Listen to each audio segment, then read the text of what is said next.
primitivos, ali se apresentou. Irmãos, eu tenho por mim um estudo, ele está aqui, esse estudo é de 2011, eu poderia ter jogado fora, mas não. Por quê? Porque esse estudo aqui, ele fala da igreja primitiva, e ele traz para nós o quê? Os dois eventos pré-pentecostais, que antecederam a descida do Espírito Santo. Quais eram esses fatos? Era a ascensão de Jesus, a subida corpórea de Jesus aos altos céus. E qual que é a segunda? A escolha de Matias no lugar de Judas. E também, irmãos, tem 4 pilares fundamentais. 4 pilares fundamentais para o crescimento da igreja. E quais são esses 4 pilares fundamentais? O primeiro, eles perseveravam na doutrina dos apóstolos. Você pode ver em Atos que começa a falar que Jesus subiu aos altos céus. Ali no capítulo 2 começa a falar do dia de Pentecostes, o que foi profetizado lá em Joel 2:28, que diz: e há de ser que depois derramarei o meu espírito sobre toda a carne, e vossos filhos e vossas filhas profetizarão, os vossos velhos terão sonhos, e os vossos mancebos terão visões. E ali os discípulos começam a ser cheios do Espírito Santo. A igreja do Senhor começa a ser o quê? Começa a se firmar sobre o fundamento. Qual o fundamento? O Espírito Santo que estava sobre a vida deles. E quais são esses 4? Como eles perseveravam na doutrina dos apóstolos. Aleluia, aleluia. As crianças, por favor, um minutinho. Silêncio. Amém? Os 4 fundamentos que ali fizeram. Perseveraram na doutrina dos apóstolos.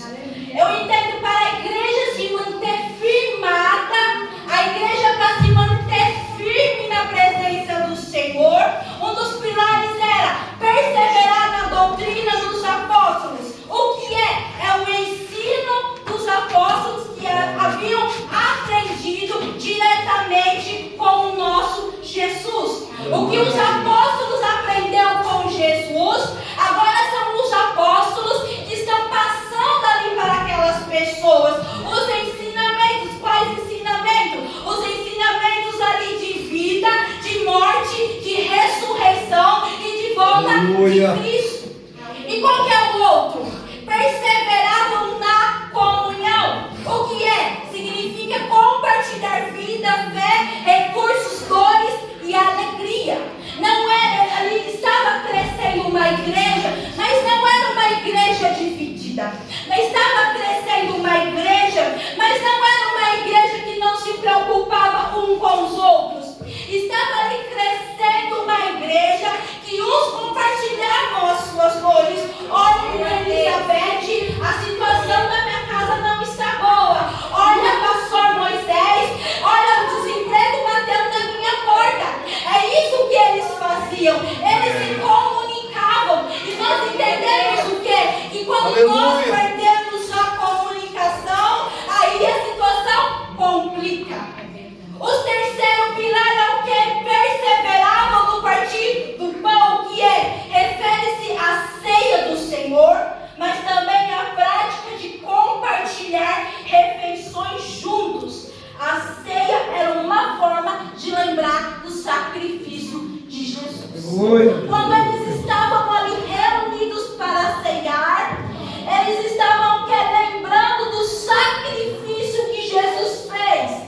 Jesus despiu-se da sua glória, ele veio em forma humana, ele teve as mesmas dores que a nossa, a mesma aflição que nós temos, a mesma angústia que muitas das vezes nós temos na nossa vida. Jesus também ele sentiu, porque ele também era homem,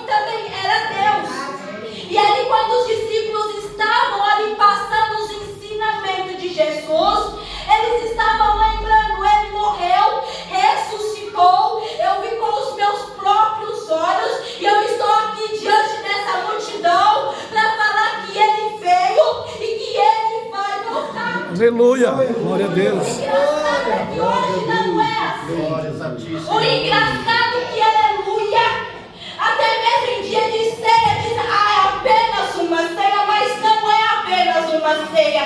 Aleluia, é apenas a ceia do Senhor, para que nós se lembre que Ele veio, que Ele morreu na cruz do Calvário pela minha e pela sua vida, porque até mesmo nós, irmãos, se nós vamos olhar para nós, quantos pecados, quantas falhas, quantas das vezes era para a gente melhorar e a gente fica relutando com Deus, mas a graça do Senhor, ela tem me alcançado. Aleluia.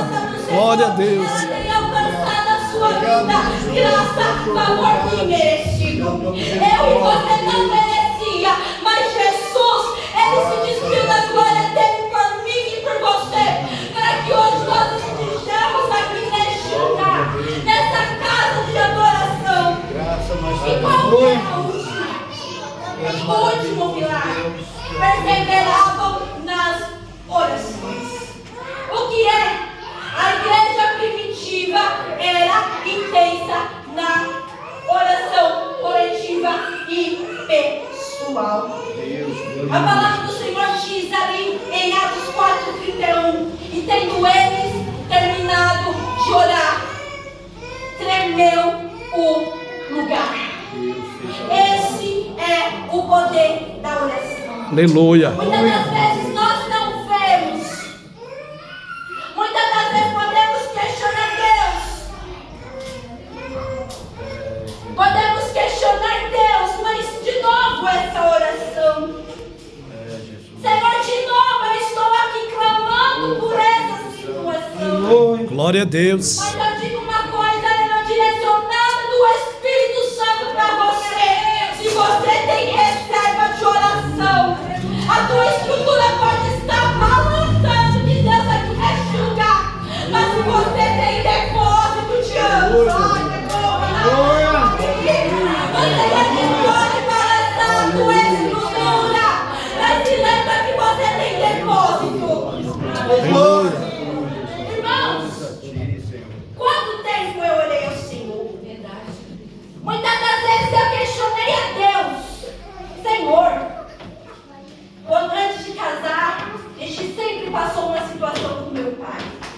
Eu chegava em casa, via o ocorrido. Eu ia para a igreja, chegava chorando, eu ia, me arrastando, mas eu ia. Eu falava: Deus, eu estou clamando. E eu entendo por mim que isso aqui é depósito de oração. Se hoje tem coisa na minha e na sua vida que nós estamos colhendo hoje, mas tu se esqueceu do depósito de oração que você tem com Deus. Quantas das vezes você orou lá atrás e você falou: Deus, eu estou sem fé. E olha você colhendo aí o teu depósito de oração. Necessita que um crente necessita, ele precisa ter depósito de oração. Se você ainda não tem, comece a fazer ali, como podemos dizer, o seu pé de meia, como o pessoal fala de dinheiro, né? Mas comece a fazer o seu depósito. Mas Senhor, vai demorar.